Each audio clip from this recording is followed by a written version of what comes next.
बहिणी माझी बॅग कुठे आहे आणि तेवढं माझ्या शर्टला इस्त्री मारून द्या ना. आले आले. ताई चहा दे ना मला. ए तुझ्या बापाची नोकर नाही, घे आता. ए ताई लय भूक लागली, काहीतरी बनव ना एकदम मस्त. भूक लागली?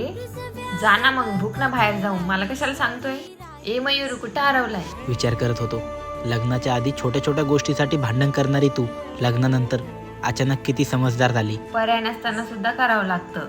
आपलं घर सोडून दुसऱ्याच्या घराला आपलं मानावं लागतं. खरंच आज समजतंय, मुलगी होणं सोपं नाही. स्वतःच्या घरी जरी जायचं तरी दुसऱ्याला विचारावं लागतं. जर कधी स्वतःच्या घरी गेलंच, दारात पाय ठेवायच्या आधीच घरचे विचारतात, आता किती दिवसासाठी आली? ज्या घरात जन्म घेतलाय आता तिथंच पाहुणी म्हणून जायचं. 4 दिवस तिकडं तर 12 महिने इकडं राहायचं आणि दोन्ही नात्यांना बांधून ठेवायचं. खरंच किती अवघड आहे ना. सगळे स्वप्न जाळून परक्यांसाठी जगायचं. ज्यांना लग्न आधी कधी बघितलं पण नाही, आपलं पूर्ण आयुष्य त्यांना देऊन टाकायचं.